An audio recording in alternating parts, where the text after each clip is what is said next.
अस्सलाम वालेकुम dear students.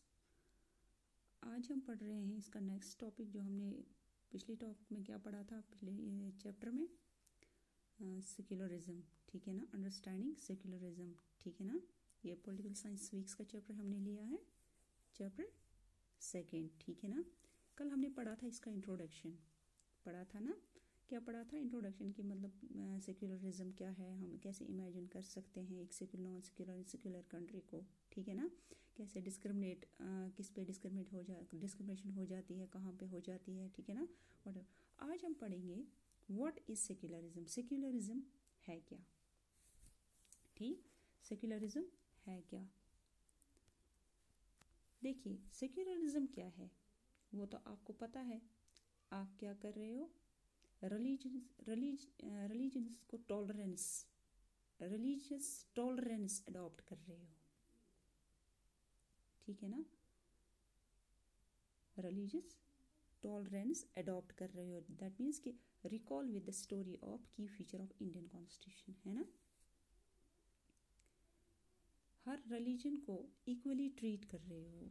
बाकी बेसिकली इसके रूट वर्ड्स में जाते हैं। ठीक है ना, मतलब जहाँ से ये ऑरिजिनेट हुआ है, क्या, कौन? The secular. ठीक है ना, तो सेक्युलर का मतलब ही होता है सेपरेशन ऑफ रिलीजन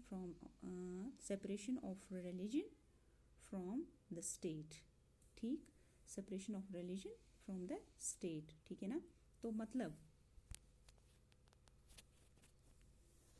मतलब आप रिलीजन को गवर्नमेंट या कंट्री से बिल्कुल अलग करते हैं। ठीक है, कंट्री से बिल्कुल अलग करते हैं। मतलब रिलीजियस मैटर्स एक अलग चीज़ है, और जो गवर्नमेंट है, गवर्नमेंट से जुड़े ऑफिशियल्स हैं, उनके काम करने के तरीके हैं, वो एक अलग चीज़ है। ठीक है ना, और आप क्या कर रहे हैं, क्या कर रहे हो? दोनों को अलग करते रहते हो। ठीक है ना, पहले क्या होता है? पहले थोक्राटिक सोसाइटीज़ क्या होती है? ठीक, ये क्या है मैं आपको समझाती हूँ। ठीक है ना, पहले क्या होता था, जो रिलीजियस लीडर्स होते थे वही लोग कंट्री भी चलाते थे। होता था पहले ऐसा होता था। आपने देखा होगा मूवीज़ में, है ना, आप मूवीज़ तो देखते होंगे। मूवीज़ में जो राजा है वो किसके एडवाइस पे चलता है, किसकी एडवाइस लेता है? पुजारी की। ठीक है ना, तो क्या होता है, रिलीजियस मैटर जो थे वो गवर्नेंस में या फिर गवर्नमेंट के मैटर्स में बहुत ज़्यादा इंटरफेरेंस होती थी उनकी। ठीक है, ज़्यादातर ये दोनों चीज़ें जुड़ी हुई रहती थी। ठीक, और इसके चलते क्या है कि रिलीजन के नाम पे लोगों के साथ कभी गलत भी हो जाता था, और जो दूसरे रिलीजन्स में रहते थे, माइनॉरिटीज़ रिलीजन में रहते थे, उनके साथ में डिस्क्रिमिनेशन हो जाता था। क्या हो जाता था? उनके साथ में डिस्क्रिमिनेशन हो जाता था। ठीक, तो आगे चलते हैं। तो इस सेंस में क्या है कि सेक्युलर कॉन्सेप्ट निकल के आया। इस सेंस में क्या आया? सेक्युलर कॉन्सेप्ट निकल के आया, मतलब बाहर आया। ये क्या बोलता है? ये बोलता है separation of religion from the state. ठीक, मतलब आप रिलीजन को और स्टेट को दोनों को अलग अलग रखोगे। ठीक है, मतलब कोई इंटरलिंकिंग नहीं होगी। दोनों में रिलीजियस अपना एक अलग मैटर होगा, गवर्नमेंट या गवर्नेंस ये सारी चीज़ें जो है एक अलग मैटर में होगा। ठीक है ना, अलग मैटर होगा। तो ये सेक्युलर आइडिया था।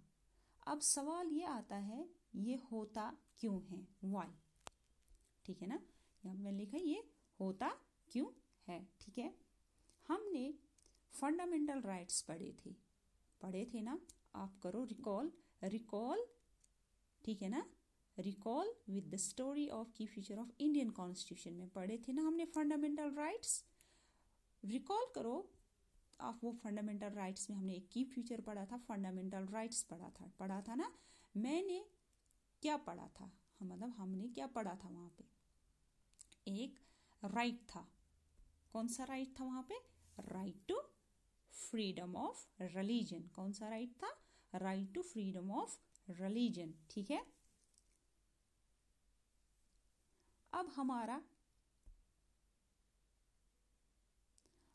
हक ये भी है, जिस रिलीजन को हम मतलब अपनाना चाहें, जिस रिलीजन को हम लोगों तक पहुंचाना चाहते हैं, इसकी हमें पूरी आज़ादी होती है, मतलब कि फ्रीडम होती है। ठीक है ना।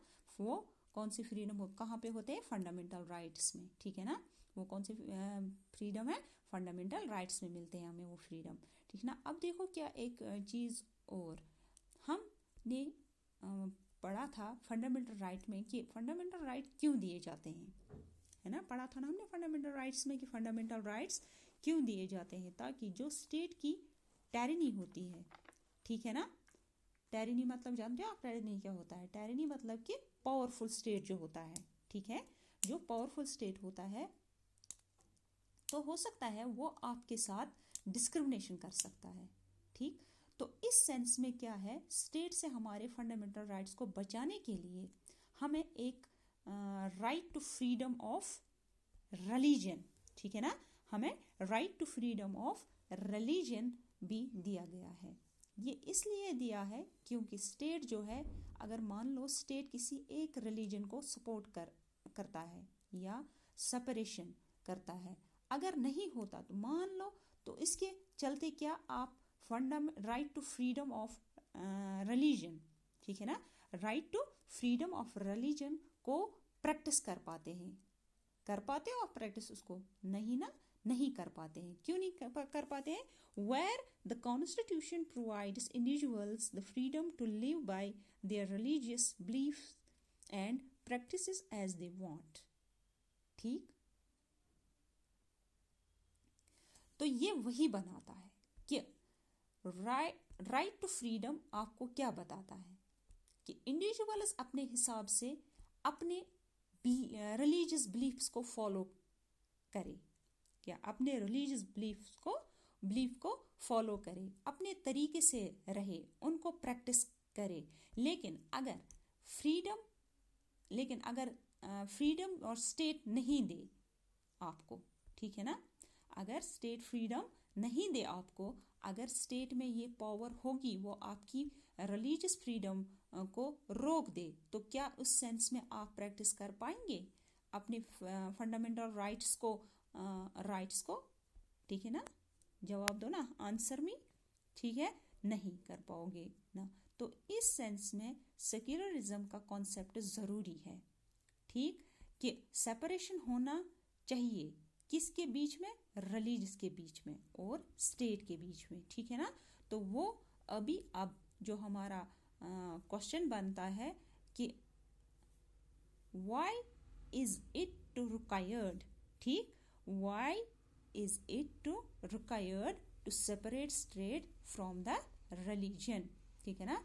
तो इसमें एक पॉइंट ये भी लिख सकते हैं, मतलब लिख सकते हो आप कि आपके फंडामेंटल राइट जो है, इसमें से एक फंडामेंटल राइट क्या है? कौन सा इसमें से एक fundamental right? Right to freedom of religion. कौन सा फंडामेंटल राइट है? Right to freedom of religion. और इसमें right to freedom of religion में को अगर आपको पूरी तरह से एक्सरसाइज करना है, तो इसके लिए क्या करना है? It's required that you should separate religion from the state. ठीक, you should separate religion from the state. Therefore secularism was adopted in India. ठीक, क्यों अडॉप्ट किया गया? ताकि हम इंडिविजुअल राइट्स को बचा सकें, स्टेट को टायरनी के अगेंस्ट में बचा सकें। ठीक है।